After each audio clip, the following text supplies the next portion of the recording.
There is a need to onboard more electricity generation projects to boost capacity for growing demand. Electricity Sector Association of Kenya Chairman George Alulu says given the long duration taken to put up electricity generation projects in the country should encourage investors to put up geothermal, solar, wind and natural gas power plants. And this report is by Regina Manyara, who discussed with Alulu the issue of electricity generation and demand, as well as the new electricity tariff that was announced a week ago. Government has introduced a new price for electricity that is going to come into effect on the 1st of April. What is the difference with the current bill and the bill that you're going to be getting after 1st of April?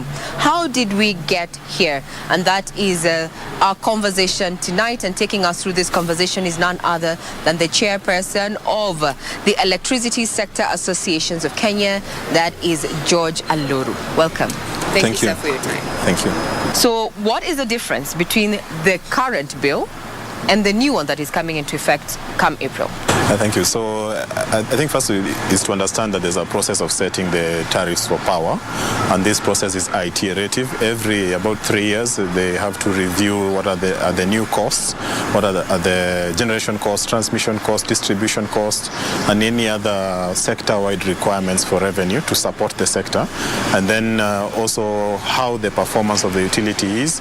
Then the regulator now sits down and decides what is the appropriate tariff for the next 3 years.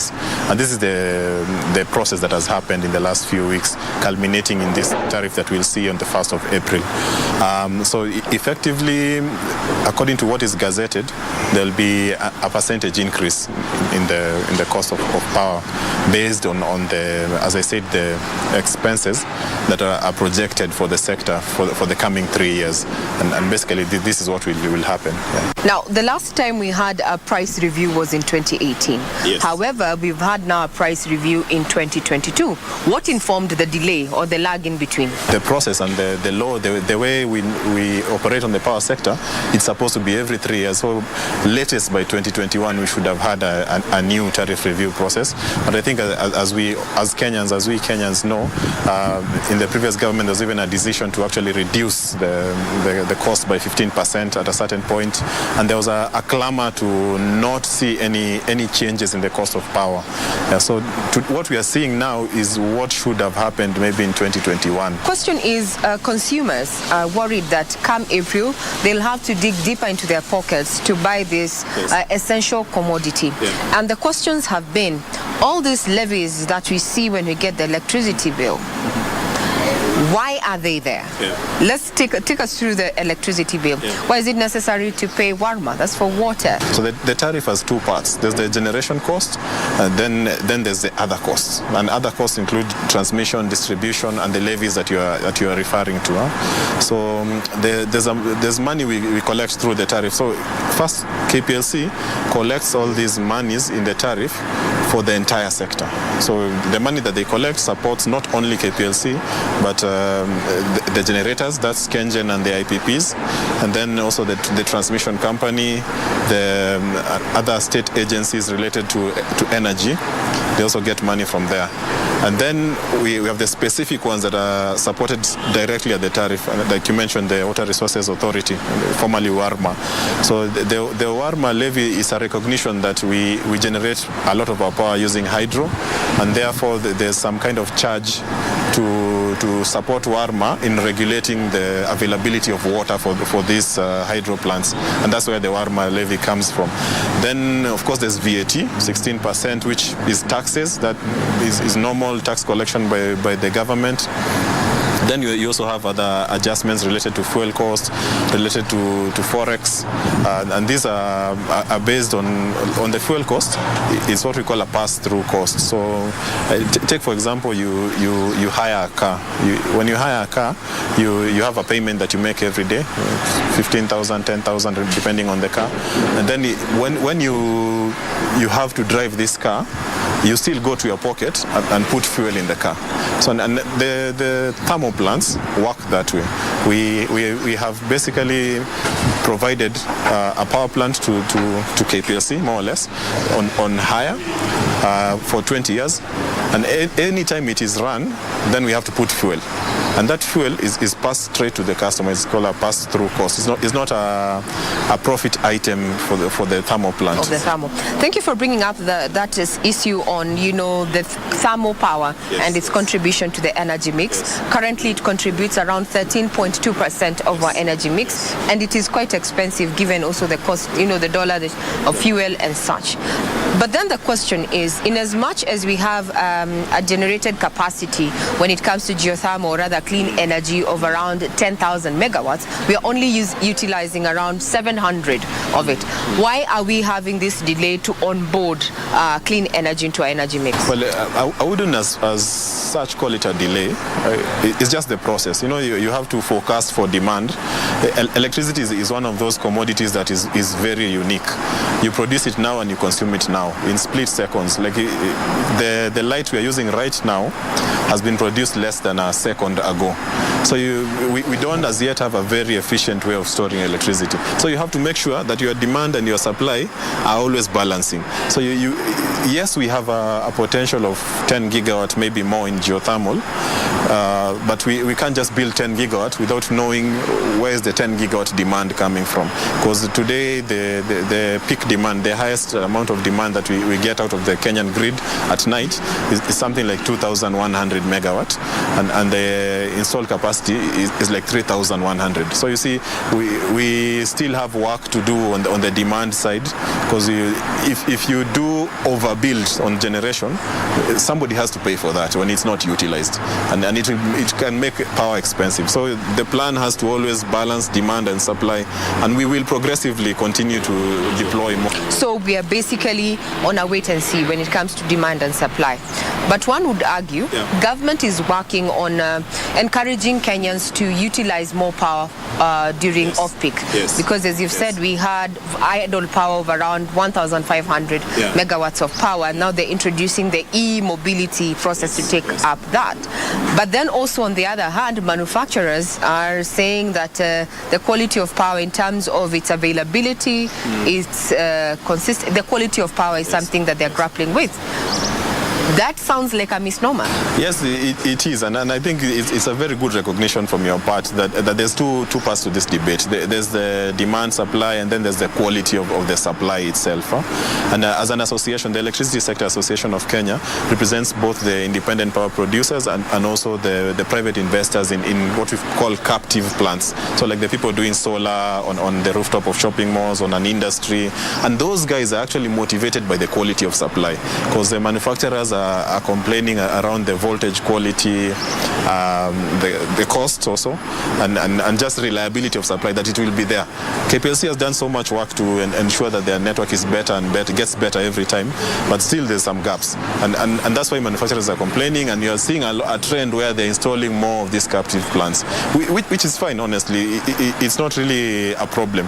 But also coming back now to off-peak, like once it hits about 10 p.m., the demand just suddenly drops in this country, and that's why you see in this new tariff application or approved tariff that EPRA has now gazetted, there are various bands of off-peak power. So when you're using power off-peak, basically the price is half. So there's a conscious attempt to try and push people to use power during these night times, because the truth of the matter is that both on the IPP side and on the Kenyan side, there's something called a capacity payment, which means you will be paid regardless of whether people use the power or not. So at night we have geothermal owned by Kenyan that is paid for, that consumers pay for, but you are not using. And so you vent the steam, which is also another huge cost that we funded GDC to look for steam. It's very expensive to drill those wells. And now, because there's no demand, we have to vent the steam. So there is a need to actually encourage a 24-hour economy. Alulu, now you've alluded to a debate that has been raging with a section of leaders, saying that the pay as you take and even if you do not actually take, you still pay. During this particular price review, why wasn't that clause actually reviewed? Because it goes against the demands of supply and demand. Make us understand, because we have been demonizing IPPs on that particular issue. A good question. And first, let me say that, let me try and explain first. There's take and pay, which means that I will only pay you when I take it. And then there's take or pay, which means that you either, you will, so long as I'm available, you will pay for it, whether you take it or not. And these are not unique to this country. This is how the power sector works. And as I said also, KenGen operate on the same principle, IPPs operate on the same principle. For geothermal, for hydro and thermal plants, this is the principle. For renewable energy plants, there's something called deemed energy, which operates in a similar way, where you are guaranteed that KPLC will take a certain amount of energy over the year, and if they don't, they pay you for not taking that. Anything above that then comes at a different price. So those are two regimes. Now, why do we have this kind of an arrangement? And I think we go back again to this issue around hiring a car. It's the same as when you hire a car, that 10,000, that 15,000 guarantees that the car hire person kind of can meet their costs and make whatever returns that they need to make. For you then once you take the car, you decide, maybe you are going on a trip or something over the weekend, and you decide, I'm going to hire a car. If you take the car and then your plans change and you decide you're not going, is it right for you to say that the car hire guy has to now not charge you because you're not driving the car, though it is in your premises? But if I am not driving the car, I'll return it to the car hire guy. Yeah, but now you have a 20-year contract. Remember, this is a 20-year lease. That is the issue. The whole globe is moving to renewable energy, and Kenya is not left behind. Look at what we are generating. Why wouldn't we reduce this PPA to around 5 years, 10 years, to accommodate room for growth and adopting, more effective ways of generating power? Because, a PPA is structured in 20 years to allow you to achieve a certain tariff. So the shorter the period, the higher the cost.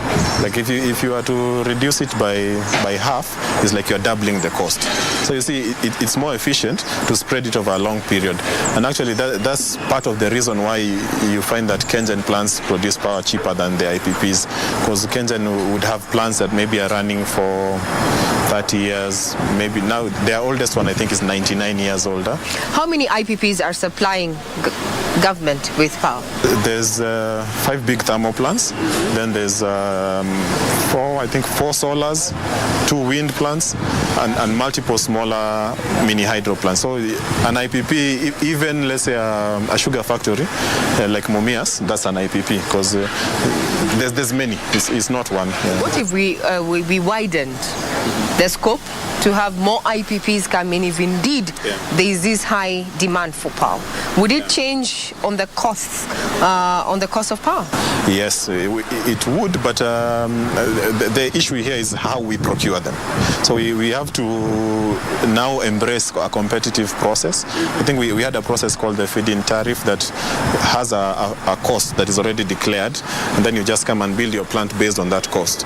But now where we want to move to, and the cabinet did approve this shift, is to a competitive tendering process where we say that we need, let's say, 100 megawatt, and then you guys come and bid, then the people would come and undercut each other, and you eventually end up with a lower cost. So that's one of the solutions that we can do, move into competitive tendering. And then, of course, we for the thermal plants specifically, we try and see if we can get cheaper fuel, or we can change the type of fuel that they use, because most of these plants, they run on what we call heavy fuel oil, and a lot of them are actually convertible to natural gas. Now we have to look at the economics of doing that. What benefits do we get out of using natural gas instead of heavy fuel oil? Because we actually need those thermal plants. We have seen a delay of getting power projects. Yes. Are we looking at a South African case where now blackouts are a norm? We do not want to go there. And if we delay our investments, like what the South Africans did, then we might end up in such a situation. But as far as I know, the current minister is seized on the matter. There's a plan to actually try and onboard as quickly as possible new generation plants, because our demand is growing. Our demand is ever growing, and our supply has to match that.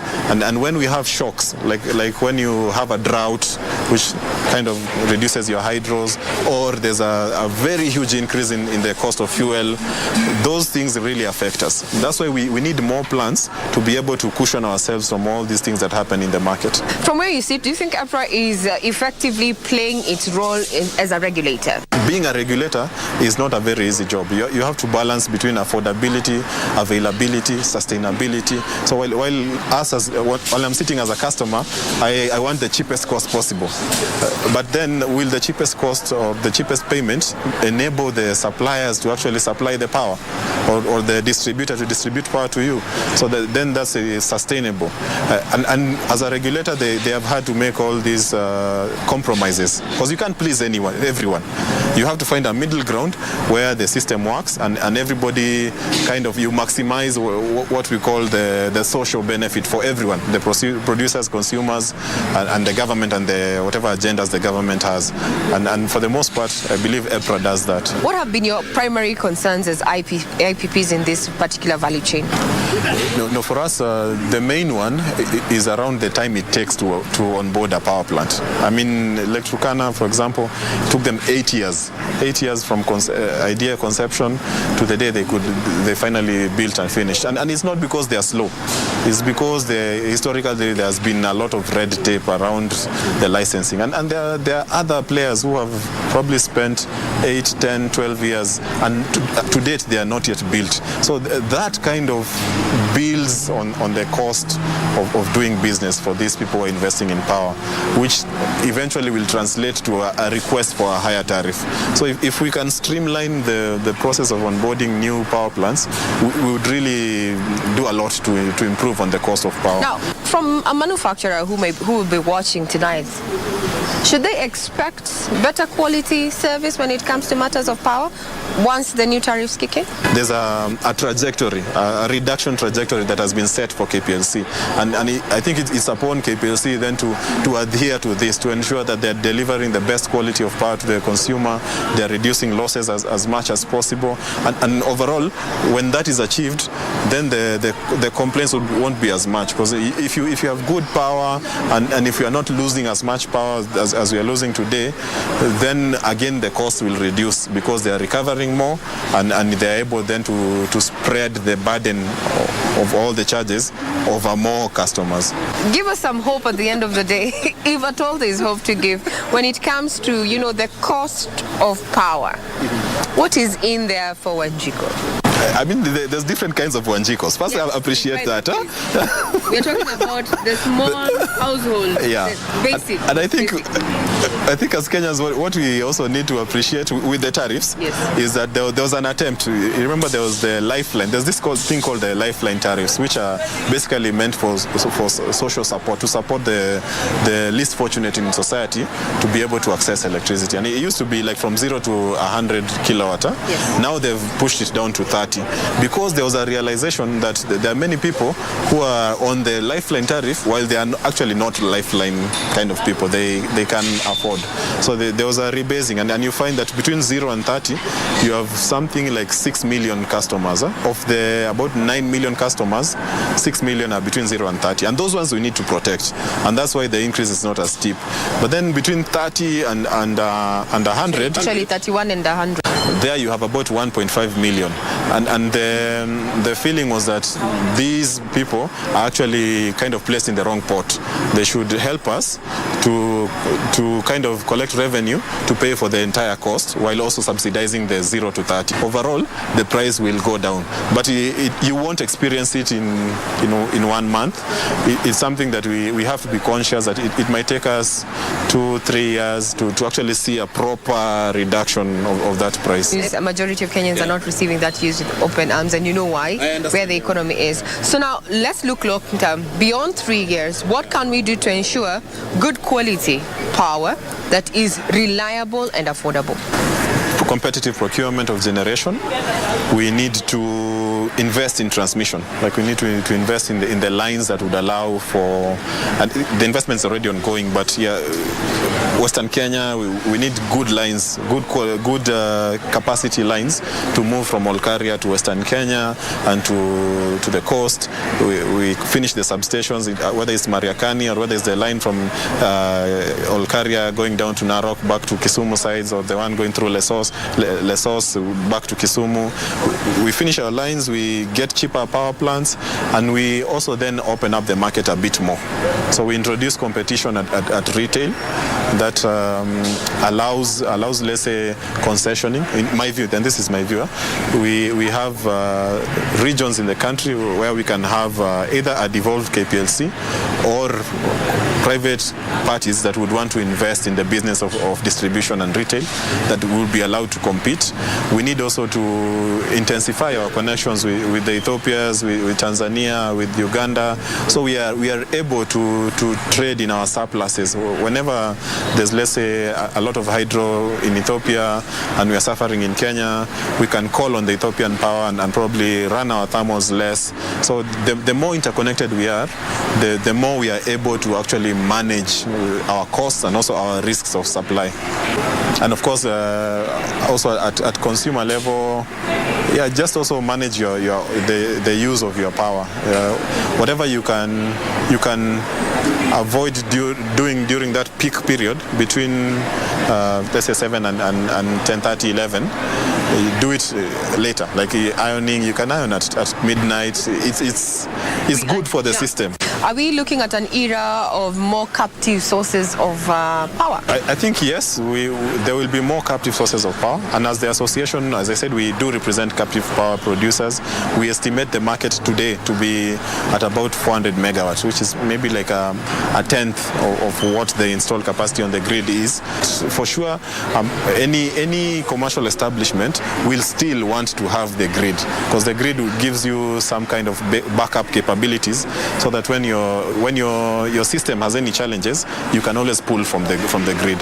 And remember, the grid itself has wind, has solar, has geothermal, has a mix, and any mix is always better than one single supply. You reduce your risk, and then you then kind of guarantee yourself that you will always have the power.